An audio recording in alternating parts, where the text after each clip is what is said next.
እግዚአብሔር እጁን ይዘርጋል። እንደዚህ አይነት ሰርጀሪ ውድ አድማጮቼ ሰምታችሁት አታውቁም። ማን ነው ይሄ ዶክተር? እናቱ የባረከችው እንዴት? ማን ነው እሱ? ግን ስሙ ማን ነው? እንደው የዚህን ሕፃን አንገት ቀና እንዳደረግከው ለዘላለም ለዘመናት የተያዘው ነገር ቀና ይበል። እንደው የዚህን ሕፃን እጅ እንዲህ ለመዘርጋቱ ምክንያት ስለሆንክ ከእድሜዎቹ ከእኩዮቹ ጋር ስለቀላቀልከው እግዚአብሔር እጁን ይዘርጋል። እንደው ሀገሬ ሰው አለሽ፣ ሀገሬ ኢትዮጵያ ዛሬም ሰው እንደዚህ አይነት ሰርጀሪ ውድ አድማጮቼ ሰምታችሁት አታውቁም። ይሄን የምስጋና መልእክቴን እባካችሁ ለዚህኛው ዶክተር አድርሱልኝ። እንዲህ ብዬ ነው ማመሰግነ። ይቺ ሀገር ዛሬም ነገም ሰው አላት። አንድ ሰው ይኖራታል። ውድ አድማጮቼ ከተስፋ መቁረጥ ወደ አዲስ የህይወት ሕፃን መሐመድ ሰይድ አስደናቂ የህክምና ጉዞ ደረጃ 4 ከፍተኛ የሆነ የቃጠሎ መጨማረር ሰቨር ግሬድ 4 ፖስት በርን ኔክ ኤንድ አክሲለሪ ኮንትራክቸር የቃጠሎ አደጋን ተከትሎ የተፈጠረ ከባድ የሰውነት መጨማረር በየካቲት 12 ሆስፒታል ሜዲካል ኮሌጅ በተሳካ ሁኔታ ተስተካክሏል። በአማራ ክልል ደቡብ ወሎ ዞን ደላንታ ወረዳ ተወልዶ ያደገው ሕፃን መሐመድ ሰይድ ገና የ1 ዓመት ከ6 ወር ሕፃን ሳለ በተዳፈነ እሳት ላይ በመውደቅ በፊቱ በአንገቱ በደረቱና በግራ እጁ ላይ እጅግ ከባድ የቃጠሎ አደጋ ደረሰበት። ከአደጋው በኋላ ቤተሰቡ በአፋጣኝ ወደ አቅራቢያው ጤና ጣቢያ ወሰዱት። ነገር ግን በተቃጠለው አካል ላይ ከባድ ኢንፌክሽን በመፍጠሩ ወደ ከፍተኛ ሆስፒታል ሪፈር ተደረገ። በዚያም ለ20 ቀናት ከታከመ በኋላ ከዚህ በኋላ የሚደረግለት ህክምና የለም ተብሎ ወደ ቤት ተመለሰ።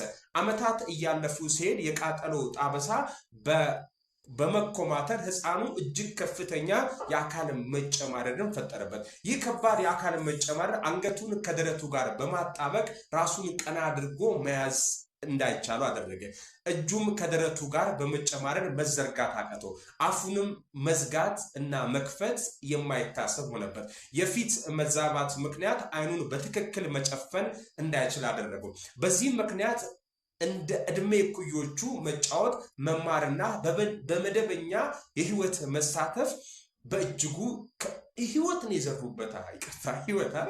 በዚህ ወቅት የህፃኑ አጎት የሆነው የጤና ባለሙያ አቶ መሐመድ ዩሱፍ ጉዳዩን በመመልከት በፕላስቲክ እና ሪኮንስትራክቲቭ ቀዶ ህክምና ሊታከም እንደሚችል ለቤተሰቡ አስረዳቸው። መጀመሪያ ላይ ቤተሰቡ ብዙ አመታት ምንም ያልተደረገለት ከዚህ በኋላ ምን ለውጥ ምን ሊመጣ ብለውት ነበር።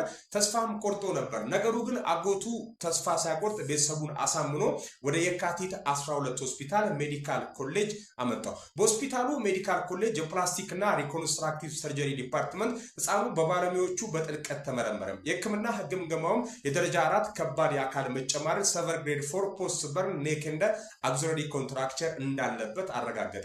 በዚህ መሰረት የተጨማደደውን ጠባሳ በማላቀቅ ኮንትራክቸር ሪሊዝ በማድረግና የጎደለውን ክፍል በላቀ ሪኮንስትራክቲቭ ቴክኒክ አድቫንስድ ሪኮንስትራክቲቭ ሰርጀሪ በመሸፈን የተሳካ የፕላስቲክ ቀዶ ህክምና ተደረገለት።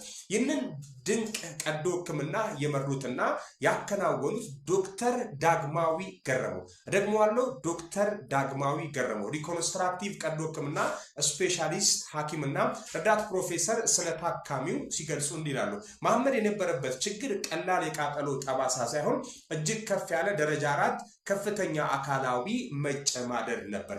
ይህ አይነት ጉዳት የህፃኑን አንገት የትከሻና የእጅ እንቅስቃሴ በእጅጉ ይገድባል። የፊት ቅርጹንም ይቀይራል። የአይኑንና አፉንም ተግባር በእጅጉ ይገድባል።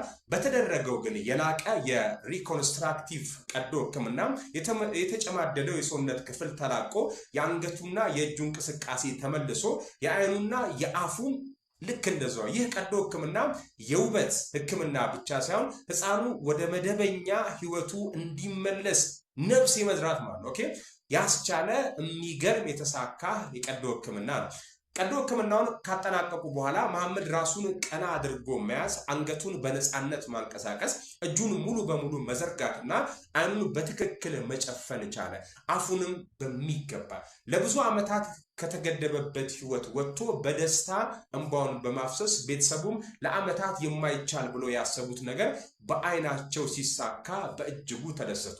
ዶክተር ዳግማዊ ገረመው አክለው እንዳሉት የፕላስቲክና ሪኮንስትራክቲቭ ቀዶ ሕክምና የሚቀይረው መልክን ብቻ አይደለም፣ ህይወትን፣ ተስፋንና የወደፊት እድልን ጭምር ይቀይራል፣ ያስተካክላል። ይህ ታሪክ በየካቲት 12 ሆስፒታል ሜዲካል ኮሌጅ የፕላስቲክና ሪኮንስትራክቲቭ ቀዶ ሕክምና ባለሙያዎች በሙያ በትጋትና በሰብአዊነት የተገኘም የተስፋ ድል ነው። ማስታወሻ፣ የህክምና ታሪክና የፎቶግራፍ ፍቃድ ከቤተሰብ ተወስዷል። ይህ መረጃ የተገኘው ከየካቲት ሆስፒታል የፌስቡክ ገጻቸው ነው። ማስጠንቀቂያ ማለት የምወደው ይሄ ልጅ ይህን ያክል ህመምና ስቃይ ሳደርስበት ቀድሞ ቢታከምም ቤተሰብ ለከፋ ወጪም አይጋለጥም።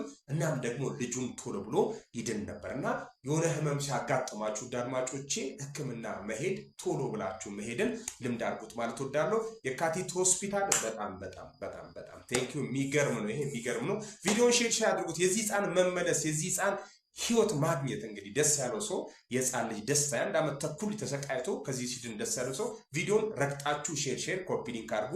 አመሰግናለሁ።